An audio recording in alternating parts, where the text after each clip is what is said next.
ഈ പരാതിപ്പെട്ട ആൾക്ക് നേരെയാണ് അറ്റാക്ക് വരുന്നത്. അതാണ് അതിന്റെ ഒരു ഏറ്റവും വിചിത്രമായ ഒരു കാര്യം. എന്റെ പ്രശ്നം ഞാൻ മാന്യമായിട്ടല്ല വസ്ത്രം ധരിച്ചതെന്നും പറഞ്ഞിട്ടാണ് എനിക്കുള്ള അറ്റാക്ക് ഉണ്ടായത്. പരാതി കൊടുത്തതിന്റെ തലേദിവസം വരെയും ഞാൻ ആ ബുദ്ധിമുട്ട് ഫേസ് ചെയ്യേണ്ടി വന്നിട്ടുണ്ട്. അല്ലെ ഈ വ്യക്തിയിൽ നിന്ന് പോലും ഞാൻ എന്റെ കൊളീഗ്സ് ഒക്കെ ഈ ബുദ്ധിമുട്ട് അനുഭവിക്കുന്നത് ഞാൻ കണ്ടിട്ടുണ്ട്. ഭീകരമാണ്, ഏറ്റവും മോശമായിട്ടുള്ള ഒരു കാര്യം. ചെമ്മണ്ണൂരിനെതിരെ ഒരു വകുപ്പ് കൂടി ചുമത്തി പുറകെ നടന്ന് ശല്യപ്പെടുത്തിയതിന് BNS-ലെ 78-ാം വകുപ്പ് കൂടിയാണ് ഉൾപ്പെടുത്തിയത്.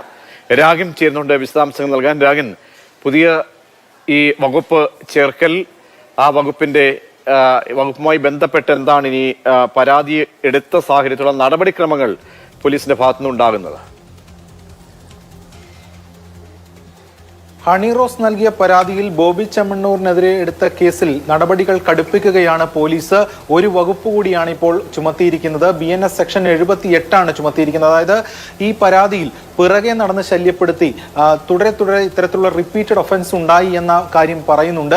ഇതിന്റെ അടിസ്ഥാനത്തിൽ ഈ 164 നടി കൊടുത്ത 164 പോലീസ് കോടതിയിൽ നിന്ന് ശേഖരിച്ചിരുന്നു. അതിന്റെ അടിസ്ഥാനത്തിൽ കാര്യങ്ങൾ പരിശോധിച്ച ശേഷമാണ് ഇപ്പോൾ ഈ വകുപ്പ് കൂടി ചുമത്തിയിരിക്കുന്നത്. നേരത്തെ 3 വകുപ്പുകളാണ് പ്രധാനമായും ഉൾപ്പെടുത്തിയിരുന്നത്. ഒന്ന് BNS സെക്ഷൻ 75 സബ്സെക്ഷൻ 1, 4. അതോടൊപ്പം തന്നെ IT ആക്ടിലെ സെക്ഷൻ 67, അതായത് ലൈംഗിക അതിക്രമത്തിന്റെ പരിധിയിൽ വരുന്ന വകുപ്പുകളാണ് 75 നിഷ്കർഷിക്കുന്നത്. ഇതോടൊപ്പം തന്നെ 67 എന്ന് പറയുന്നത് അത് സമൂഹ മാധ്യമങ്ങളിൽ പ്രചരിപ്പിച്ചു. ഇത്രയും വകുപ്പുകളാണ് ചുമത്തിയിരുന്നത്. അതിന്റെ അടിസ്ഥാനത്തിൽ ജാമ്യമില്ലാ വകുപ്പ് തന്നെയായിരുന്നു അത്. റിമാൻഡിൽ പോയി, തുടർന്ന് പിന്നീട് ഹൈക്കോടതിയാണ് ജാമ്യം അനുവദിച്ചത്. എന്തായാലും ഇപ്പോൾ മറ്റൊരു വകുപ്പ് കൂടി ഉൾപ്പെടുത്തിയിരിക്കുകയാണ്. അത് ഉൾപ്പെടുത്തിക്കൊണ്ട് കോടതിയിൽ സമർപ്പിച്ചിട്ടുണ്ട്. അതായത് കുറ്റപത്രം ഉൾപ്പെടെയുള്ള കാര്യങ്ങൾ നൽകുന്ന ഘട്ടത്തിലേക്ക് കാര്യങ്ങൾ പോകുമ്പോൾ കൂടുതൽ ശക്തമായിട്ടുള്ള വകുപ്പുകൾ അല്ലെങ്കിൽ കൂടുതൽ കാര്യങ്ങൾ ഇതിന്റെ ഭാഗമായി തന്നെ വരും.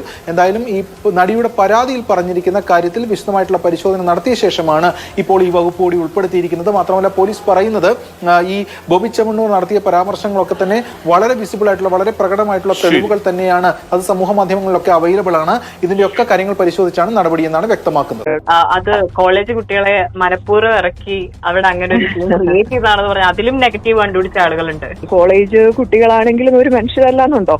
100% ജെന്യുവിൻ ആണെന്നുള്ളത് എനിക്കും ഈ കണ്ടു നിന്ന ആളുകൾക്കും ഇത് ഈ സോഷ്യൽ മീഡിയ ഉപയോഗിക്കുന്ന ആളുകൾക്കും എല്ലാം അറിയാം. എന്നെ പറ്റിയാണ് പറയുന്നത്, നിങ്ങളുടെ ജോലി നഷ്ടപ്പെടുത്തും, നിങ്ങൾ വരുമ്പോൾ ഞങ്ങള് ചീമുട്ട എറിയും. എന്തിന്റെ പേരിലാണ് ചീമുട്ട എറിയുന്നത്? എനിക്ക് പോലും ഇങ്ങനെയൊക്കെ പ്രശ്നങ്ങൾ ഫേസ് ചെയ്യണമെന്നുണ്ടെങ്കിൽ സാധാരണക്കാർ എന്തൊക്കെയായിരിക്കും അനുഭവിക്കേണ്ടി വരിക എന്നുള്ളത് അതെനിക്ക് ഏറ്റവും അതിശയമുള്ളൊരു കാര്യമാണ്. സ്ത്രീകളാണ് ആദ്യം പറയുന്നത്.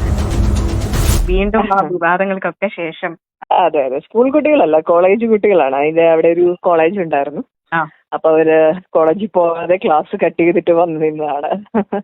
പിന്നെ തീർച്ചയായിട്ടും എനിക്ക് അല്ലെങ്കിലും നമ്മൾ ഈ പലപ്പോഴും ഈ സോഷ്യൽ അറ്റാക്കിംഗ് ഒക്കെ നമുക്ക് ഉണ്ടാവുമ്പോഴും എപ്പോഴും ഞാൻ പറയാറുണ്ട്, ആളുകൾ ചോദിക്കുമ്പോൾ നമുക്കൊരിക്കലും നമ്മൾ ഈ ഉദ്ഘാടനങ്ങൾക്ക് പോകുമ്പം പബ്ലിക്കുമായിട്ടുള്ള ഒരു ഇന്ററാക്ഷൻ ഉണ്ടല്ലോ, അവിടെ ഇതുമായി യാതൊരു രീതിയിലും നമുക്കൊരു കണക്ഷൻ തോന്നില്ല. അതൊരു വേറൊരു ലോകം തന്നെയാണ്. അപ്പൊ അത് സാധാരണ മനുഷ്യരാണ് അവിടെ വരുന്നത്. അതായത് റിയൽ വേൾഡ് എന്ന് പറയുന്നത് ശരിക്കും അവിടെയുള്ള മനുഷ്യർ തന്നെയാണ്. നമ്മൾ സോഷ്യൽ മീഡിയ കാണുന്നത് പോലല്ല.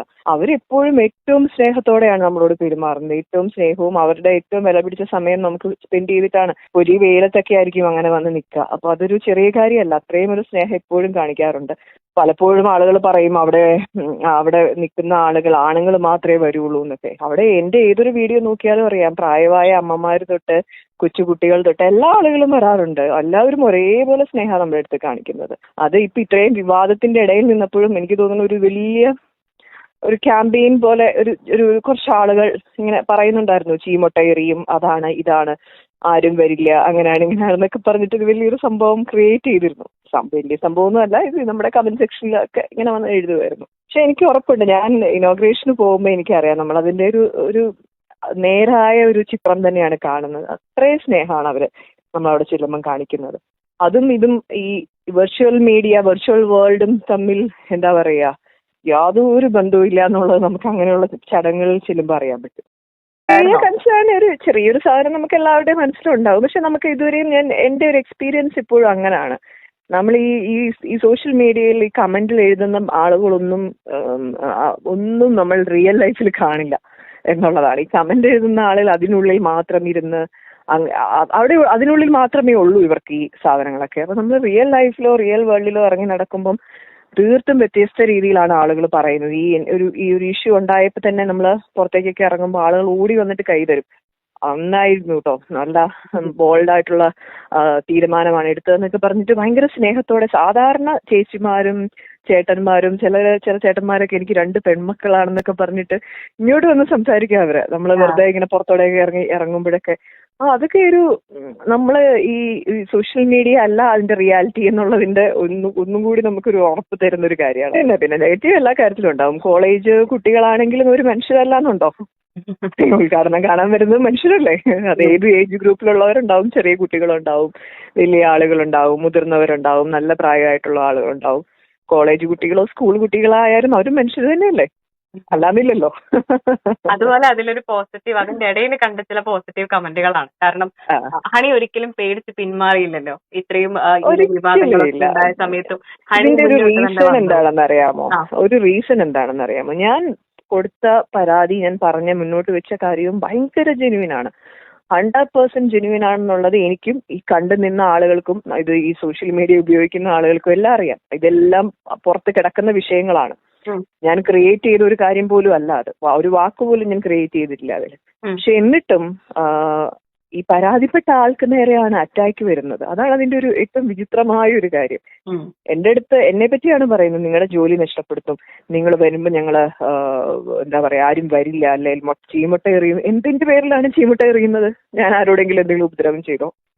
അതൊരു വലിയൊരു ക്വസ്റ്റ്യൻ മാർക്കാണ്. നമ്മള് ഒരു പരാതിക്കാരിയായി മാറിയപ്പോഴാണ് അപ്പൊ ഞാൻ വിചാരിക്കണം, എനിക്ക് ഇത്രയും സപ്പോർട്ട് സിസ്റ്റം ഉണ്ടായിട്ടും ഇങ്ങനെയൊക്കെയുള്ള ബുദ്ധിമുട്ടുകൾ ഞാൻ അനുഭവിക്കുമ്പോൾ, നമ്മുടെ നാട്ടില് സാധാരണ പെൺപിള്ളേരുണ്ടല്ലോ, ചിലപ്പോൾ അവർക്ക് ഫാമിലിയിൽ നിന്ന് പോലും വലിയ സപ്പോർട്ട് കിട്ടില്ല. എന്തെങ്കിലുമൊക്കെ ഒരു ബുദ്ധിമുട്ട് അവരുടെ ജീവിതത്തിൽ അവർ ഫേസ് ചെയ്യേണ്ടി വന്നാൽ, എന്തെങ്കിലും ഒരു അറ്റാക്ക് ഫേസ് ചെയ്യേണ്ടി വന്നാൽ, അപ്പൊ അവരെങ്ങനെ അവർ ഒരിക്കലും നമ്മൾ പലപ്പോഴും പറയും, നിങ്ങൾ ആ സമയം എന്തുകൊണ്ട് പ്രതികരിച്ചില്ല, അങ്ങനെ കാണിച്ചില്ല, ഇങ്ങനെ കാണിച്ചില്ല. എനിക്ക് തോന്നുന്നു ഇങ്ങനെ ഇത്രയൊക്കെ ബുദ്ധിമുട്ടുകൾ നമ്മൾ ഫേസ് ചെയ്യേണ്ടി വരണം. എനിക്ക് പോലും ഇങ്ങനെയൊക്കെ പ്രശ്നങ്ങൾ ഫേസ് ചെയ്യണമെന്നുണ്ടെങ്കിൽ സാധാരണക്കാർ എന്തൊക്കെയായിരിക്കും അനുഭവിക്കേണ്ടി വരിക എന്നുള്ളത് എനിക്ക് ആലോചിക്കുമ്പോൾ എനിക്ക് പേടി തോന്നുന്ന ഒരു കാര്യമാണ്. അപ്പൊ എങ്ങനെയാണ് ആളുകൾ മുമ്പോട്ട് വരിക? പരാതിക്കാരി എന്ന് പറയുന്ന വ്യക്തിയെ എങ്ങനെയൊക്കെ, അവരുടെ യോഗ്യത എന്താണെന്നാണ് ആദ്യം നോക്കുന്നത്. നിങ്ങളുടെ യോഗ്യത എന്താണ്?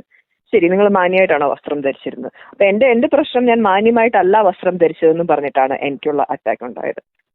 പിന്നെ ചിലർ പറയുന്നു, നിങ്ങൾ കറക്റ്റ് സമയത്ത് പ്രതികരിക്കേണ്ടതായിരുന്നില്ലേ, ഇത്രയും നാൾ കഴിഞ്ഞിട്ടാണോ? അപ്പൊ നമ്മൾ കൊടുക്കുന്ന പരാതി എന്താന്ന് പോലും മനസ്സിലാക്കാതെ 4 മാസം മുമ്പ് നടന്ന ഒരു ഇൻസിഡന്റ് വെച്ചിട്ട് പിന്നെ എന്തിനാ ഇപ്പം കൊടുക്കുന്നതെന്നാ ചോദിക്കുന്നത്. എന്നെ സംബന്ധിച്ചിടത്തോളം ഞാൻ പരാതി കൊടുത്തതിന്റെ തലേദിവസം വരെയും ഞാൻ ആ ബുദ്ധിമുട്ട് ഫേസ് ചെയ്യേണ്ടി വന്നിട്ടുണ്ട്. പല അതായത് കണ്ടിന്യൂസ് പ്രോസസ്സാണ് ഇട്ടേക്കുന്നത്, പിന്തുടർന്ന് എന്നുള്ള ഒരു വാക്കും കൂടി ഉണ്ട് അവിടെ. ഒന്നും മനസ്സിലാക്കാതെ നമ്മളൊരു പരാതിക്കാരി എത്രത്തോളം അറ്റാക്ക് ചെയ്യുന്നു എന്നുള്ളതാണ് ഈ കുറച്ച് ഈ സോഷ്യൽ മീഡിയയിൽ നിന്ന് മാത്രം കേട്ടോ, നോട്ട് ഇൻ റിയൽ ലൈഫ്. വീണ്ടും പറയാണ്, ഒരിക്കലും റിയൽ ലൈഫിൽ ഒരു വ്യക്തി പോലും അയ്യോ അത് ഒന്നും കൂടെ നിങ്ങൾ ആലോചിക്കണമായിരുന്നല്ലോ, അങ്ങനെ ഒരാൾ പോലും നമ്മുടെ സംസാരിച്ചിട്ടില്ല. എത്രയോ ആളുകളെ നമ്മളിങ്ങനെ ഫംഗ്ഷനൊക്കെ പോകുമ്പോൾ കാണുകയാണ്, എന്തൊരു സ്നേഹമാണെന്ന് ചോദിച്ചാൽ അത്രയും സ്നേഹമാണ് അവർ കാണിക്കുന്നത്. അതൊരു എന്നെ സംബന്ധിച്ചിടത്തോളം ഒരു വലിയൊരു ബ്ലെസ്സിങ് തന്നെയാണ് ആ ഒരു കാര്യത്തിൽ. ഏറ്റവും അതിശയം അതാണ് എനിക്ക് ഏറ്റവും അതിശയം. കാരണം ഞാൻ ഈ എക്സ്പീരിയൻസ് ചെയ്ത കാര്യം തന്നെ ബാക്കി പല സ്ത്രീകളും എക്സ്പീരിയൻസ് ചെയ്തിട്ടുണ്ട്. ഈ സോഷ്യൽ മീഡിയയിൽ നിന്നും അല്ല, ഈ വ്യക്തിയിൽ നിന്ന് പോലും ഞാൻ എന്റെ കൊളീഗ്സ് ഒക്കെ ഈ ബുദ്ധിമുട്ട് അനുഭവിക്കുന്നത് ഞാൻ കണ്ടിട്ടുണ്ട്. അപ്പം ഒരാൾ പരാതിയുമായിട്ട് മുമ്പോട്ട് വരുമ്പോൾ മാത്രമാണ് ഇവർക്ക് അതാ പറഞ്ഞ ആ ഒരു ജഡ്ജ്മെന്റ് ഭീകരമാണ്. ഏറ്റവും മോശമായിട്ടുള്ള ഒരു കാര്യമാണ്. ഒരിക്കലും ആ പരാതിക്കാരനോട് പറയുന്നില്ല നിങ്ങളത് ചെയ്തത് മോശമായി, നിങ്ങളത് ചെയ്യരുതായിരുന്നു, അതും ഭയങ്കര മോശമായി എന്ന് അവർ പറയുന്നില്ല. പരാതി കൊടുത്തു എന്ന് അറിയുമ്പോഴേ എന്തുകൊണ്ട് നേരത്തെ കൊടുത്തില്ല, 1 വർഷം മുമ്പ് നടന്നൊരു കാര്യത്തിൽ ഇപ്പൊ പരാതിപ്പെടാൻ നിൽക്കരുത്, ഇങ്ങനെയൊക്കെയാണ്. അത് സ്ത്രീകളും കൂടെയാ പറയുന്നത്. എനിക്ക് ഭയങ്കര ഷോക്കിംഗ് ആയിപ്പോയി ആ ഒരു കാര്യം. നമ്മൾ പരാതി കൊടുക്കുന്നത് ചിലപ്പോൾ എല്ലാ ആളുകളും ഒരേപോലെ പ്രതികരിക്കണം എന്നില്ലല്ലോ. ഈ ഓൺ ദ സ്പോട്ടിൽ പ്രതികരിക്കുന്ന, നമ്മൾ സ്വിച്ച് ഇടുന്നത് പോലെ പ്രതികരിക്കാൻ പറ്റുന്ന സിസ്റ്റം ആയിരിക്കില്ല നമ്മുടെ തലയും നമ്മുടെ ബ്രെയിനും. അങ്ങനെ മാനസികാവസ്ഥ ഒന്നും അങ്ങനെ ആയിരിക്കണം എന്നില്ല. പക്ഷെ നമ്മള് വ്യക്തമായിട്ട് അതാണ് ഒരു കേസ് കൊടുക്കുന്ന വ്യക്തിയെ സപ്പോർട്ട് ചെയ്യാൻ യാതൊരു താല്പര്യവുമില്ലാതെ എങ്ങനെയെങ്കിലും അവരെ പിന്തിരിപ്പിക്കാനും അവരെ ഉപദ്രവിക്കാനും നോക്കുന്ന സ്ത്രീകളുടെ ഭാഗത്തുനിന്ന് പ്രത്യേകിച്ചും അതെനിക്ക് ഏറ്റവും അതിശയമുള്ളൊരു കാര്യമാണ്. സ്ത്രീകളാണ് ആദ്യം പറയുന്നത് നിങ്ങൾക്ക് നേരത്തെ കൊടുക്കാൻ പാടില്ലായിരുന്നു. അത് എന്തൊരു ജഡ്ജ്മെന്റ് ആണെന്നാണ് സത്യം പറഞ്ഞത്. എനിക്ക് മനസ്സിലാവുന്നില്ല. ഇതിപ്പോ ആരാണ് അങ്ങനെ ഒരു ഡ്യൂറേഷൻ ഉണ്ടോ നമ്മളൊരു പരാതി കൊടുക്കുന്നതിന്? ഇന്ന സമയത്തിനുള്ളിൽ കൊടുത്താൽ മാത്രമേ അതിന്റെ വീര്യം ഉണ്ടാവുള്ളൂ എന്നൊക്കെ ഉണ്ടോ? അതെനിക്കറിയില്ല. വ്യവസായി ബോബി ചെമ്മണ്ണൂരിനെതിരെയാണ് ഇപ്പോൾ നടി ഹണി റോസിന്റെ പരാതിയിൽ കൂടുതൽ വകുപ്പുകൾ ചുമത്തി പോലീസ്. നടിയെ പിന്തുടർന്ന് ശല്യം ചെയ്ത കേസിലാണ് പുതിയ വകുപ്പ് ചുമത്തിയിരിക്കുന്നത്. ഓൾറെഡി ഹണി റോസ് ബോബി ചെമ്മണ്ണൂരിനെതിരെ പരാതി നൽകിയിട്ടുണ്ടായിരുന്നുള്ളൂ. ഇപ്പോൾ നൽകിയ ഒരു രഹസ്യമൊഴിയുടെ അടിസ്ഥാനത്തിലാണ് പുതിയ വകുപ്പ് ചുമത്തിയിരിക്കുന്നത്. ഇത് സംബന്ധിച്ചിട്ടുള്ള റിപ്പോർട്ട് എറണാകുളം സെൻട്രൽ പോലീസ് എറണാകുളത്തെ മജിസ്ട്രേറ്റ് കോടതിയിൽ സമർപ്പിച്ചു. കഴിഞ്ഞ ആഴ്ചയായിരുന്നു കേസിലെ ബോബി ചെമ്മണ്ണൂരിനെ ഹൈക്കോടതി ജാമ്യം അനുവദിച്ചത്. 50,000 രൂപയും 2 ആൾ ജാമ്യം എന്നുള്ള സ്വാഭാവിക ഉപാധികളോടെയാണ് ജാമ്യം അനുവദിച്ചിരിക്കുന്നത്. ഹണി റോസിനെതിരെ ബോബി നടത്തിയത് ദ്വയാർത്ഥ പ്രയോഗം തന്നെയാണെന്നും പ്രഥമ ദൃഷ്ട്യാ തന്നെ കുറ്റം നിലനിൽക്കുമെന്നും ജാമ്യം അനുവദിച്ചുകൊണ്ടുള്ള ഉത്തരവിലെ ഹൈക്കോടതി വ്യക്തമാക്കുകയായിരുന്നു. ബോബി ചെമ്മണ്ണൂരിനെ സഹായിച്ചു എന്നുള്ള ഒരൊറ്റ കേസിൽ കൊണ്ട് തന്നെ 2 പേർക്കെതിരെ സസ്പെൻഷൻ ഓർഡറും വന്നിട്ടുണ്ട്. അതിന്റെ വാർത്തയും കൊണ്ടൊന്ന് കേട്ടു നോക്കാം. ബോബി ചെമ്മണ്ണൂരിന് VIP പരിഗണന നൽകിയ സംഭവത്തിൽ മധ്യമേഖല ജയിൽ DIGക്കും സൂപ്രണ്ടിനും സസ്പെൻഷൻ. ജയിൽ ആസ്ഥാന DIGയുടെ റിപ്പോർട്ടിന്റെ അടിസ്ഥാനത്തിലാണ് നടപടിയെടുത്തിരിക്കുന്നത്. അനന്തരം വിവരങ്ങളുമായി അനന്തൻ, ആദ്യമേ വലിയ വിവാദമായ വിഷയമാണ് മാതൃഭൂമി ന്യൂസ് വാർത്ത പുറത്തുവിട്ടതിന് പിന്നാലെ ഇപ്പോൾ എങ്ങനെയാണ് നടപടി? ദിവിഷ്, ചലച്ചിത്ര താരത്തിനോട് ദ്വയാർത്ഥ പ്രയോഗം നടത്തിയ കേസിലാണ് ബോബി ചെമ്മണ്ണൂർ എറണാകുളം ജില്ലാ ജയിലിലേക്ക് റിമാൻഡ് ചെയ്യപ്പെട്ടത്.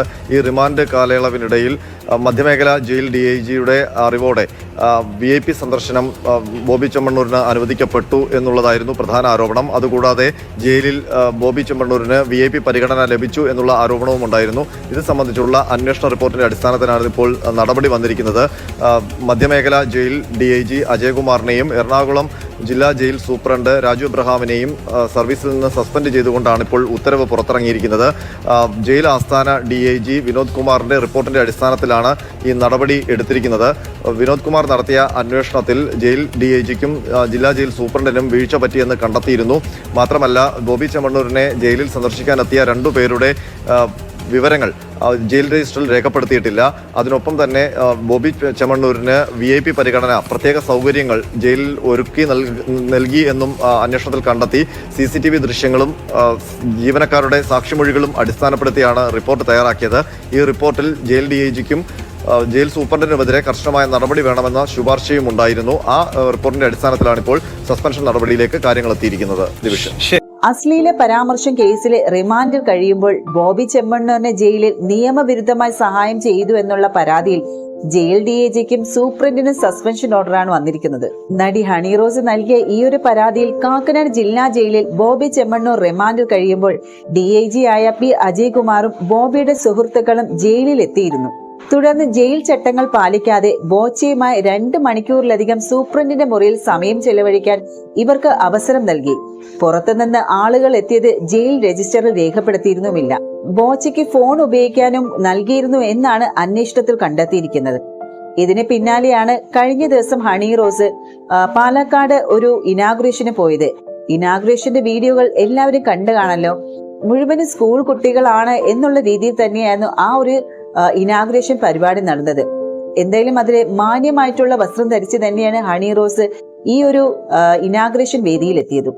ശരിക്കും ഈ ഒരു ഹണി റോസ് ബോച്ചെ ഇഷ്യൂയിൽ തന്നെ ഏറ്റവും കൂടുതൽ വിമർശനം ഏറ്റുവാങ്ങിയതും ഹണി റോസ് തന്നെയാണ്. അതുകൊണ്ട് തന്നെയാണ് ഹണി റോസ് ഇനി ഒരു ഉദ്ഘാടന വേദിയിൽ പോയാൽ പോലും തങ്ങളാരും പങ്കെടുക്കില്ലെന്ന് ഒട്ടുമിക്ക ജനങ്ങളും പറഞ്ഞിരുന്നത്. അതുകൊണ്ട് തന്നെ തന്റെ ഇനാഗുറേഷൻ വരികയാണ് എന്നുള്ള ഒരു റീൽ വീഡിയോ ഫേസ്ബുക്കിൽ പോസ്റ്റ് ചെയ്തിട്ടുണ്ടായിരുന്നല്ലോ. ആ ഒരു പോസ്റ്റിന് താഴെ നിറയെ വിമർശന കമന്റുകൾ തന്നെയായിരുന്നു. അതായത് ബോയ്ക്കോട്ട് ഹണി റോസ് എന്നുള്ള പേര് തന്നെയായിരുന്നു അവിടെ അത്രയും ആരാധകർ തമ്മിലുള്ള ആ ഒരു ചർച്ചാ വിഷയം. എന്നാൽ കഴിഞ്ഞ ദിവസത്തെ ആ ഒരു ഇനാഗുറേഷന് മുൻപുണ്ടായിരുന്ന പോലെ ഹൈപ്പൊന്നും ഉണ്ടായിരുന്നില്ല പോലും.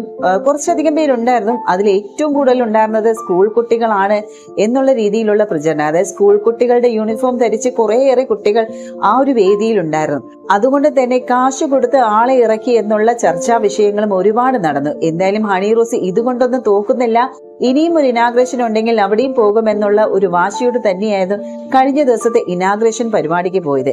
ആ ഒരു ഇനാഗ്രേഷൻ പരിപാടിക്ക് പോയപ്പോൾ ഒരു മാറ്റം സംഭവിച്ചെന്ന് വെച്ചാൽ വസ്ത്രധാരണത്തിൽ ഉണ്ടായിരുന്ന ഒരു മാറ്റം. ഇതുപോലെ തന്നെ ഹണി റോസ് എല്ലാ ഒരു ഇനാഗ്രേഷനും മാന്യമായിട്ടുള്ള രീതിയിൽ വസ്ത്രം ധരിച്ചു പോവുകയാണെങ്കിൽ ഒരു പക്ഷേ എല്ലാ പിന്തുണയും ഹണി റോസിന് തന്നെ ലഭിക്കുമായിരുന്നു. എന്തായാലും ഇപ്പോൾ ബോച്ചയ്ക്കെതിരെ നടന്ന ഈ ഒരു പരാതിയിൽ മേലെ എന്ത് നടപടികളാണ് ഇനി സ്വീകരിക്കുന്നത് എന്നുള്ളത് കണ്ടു തന്നെ അറിയാം.